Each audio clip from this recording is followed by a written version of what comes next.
If, for example, you want to get a book on cooking, you want to get good recipes, what will you get? Just any book that has beautiful pictures in it? Will you get any book? No. You will look at the book and you will say, bestseller, tried and tested recipes. And perhaps you will read somebody's remarks or somebody's comments concerning that book, maybe perhaps a very successful chef or a nutritionist. You will read a comment or two and you will say, okay, these recipes are good, this is something that I need, and then you will buy that book. Isn't it?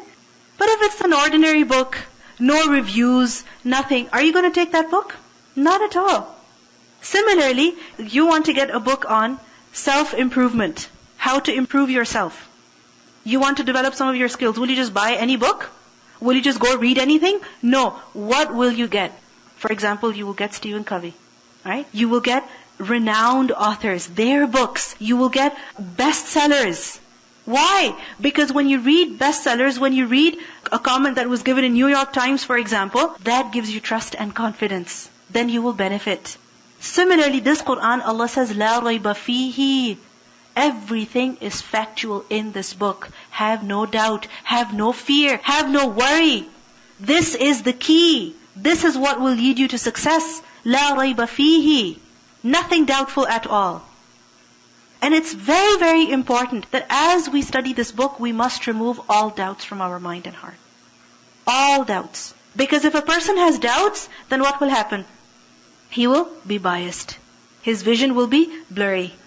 He will not be able to benefit. For example, if you don't trust an author and you're reading their book, you're going to doubt every other state. You're going to be like, yeah, right. How is it possible? It's not true. What's their evidence? Is there any study that supports it? Is there any research that supports it? You won't just take it and believe in it. But Allah subhanahu wa ta'ala says, ذَلِكَ الْكِتَابُ لَا رَيْبَ فِيهِ. Every statement in this book is true. You don't need a study to prove it. You don't need any research to prove it. Why? Because this book is from who? Allah subhanahu wa ta'ala, who is the Lord of the worlds. This is why لَا رَيْبَ فِيهِ. There's no doubt in it. And then Allah says, هُدًى لِلْمُتَّقِينَ. It is a guidance for who? Those people who have taqwa. That's the condition. If we want to benefit from the book of Allah, what quality must we have? Taqwa. That we should become careful. We should become conscious. We should become alert. And how is it that a person can become alert and conscious? More conscious when he remembers Allah subhanahu wa ta'ala. When he remembers the last day. When he remembers the accountability in the hereafter. This is what brings taqwa. هُدًى لِلْمُتَّقِينَ. Who are the muttaqeen? Allah subhanahu wa ta'ala describes them further in the following ayat. These are the qualities that the muttaqeen have. I want you to understand muttaqeen very clearly. It's very important. Because hudan lil muttaqeen, I told you the two types of hidayah, right? Hidayah of ilm and hidayah of amal. The key to knowledge, the key to action, what is it? Taqwa, the fear of Allah. When a person wants to protect themselves, do they educate themselves? Yes, they do.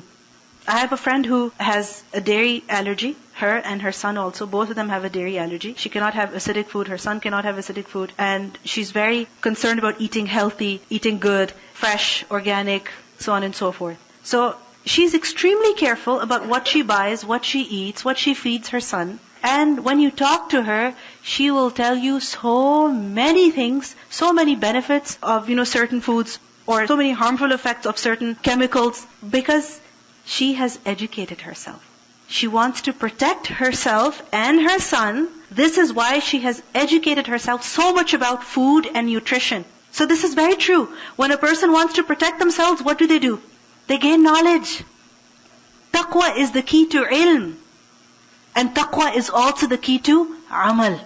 When a person wants to protect themselves, they're serious about protecting themselves, then only they will do something. You can tell a person, don't drink soda all the time, don't eat this food all the time, it's not good for you, it's unhealthy. They won't listen to you. Even if they see the harmful effects, they will not listen to you. They will still eat unhealthy food. Why? They're not concerned about saving themselves, about protecting themselves. They're not concerned about living a healthier life. Because if they were concerned, if they were careful, if they were afraid, then what would they do? They would do amal. So taqwa is also the key to action. Taqwa, therefore, is the key to success. And only a person who is serious about saving himself in the hereafter will benefit from the Quran.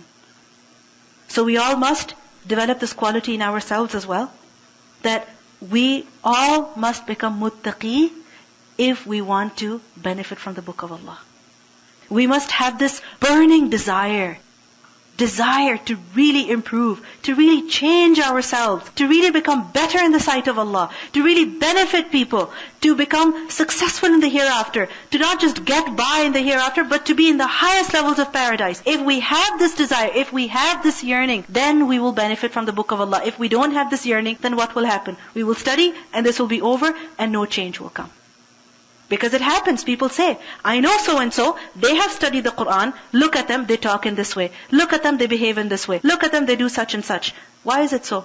There's no desire to change. There's no desire to protect oneself. ذلك الكتاب لا ريب فيه هدى للمتقين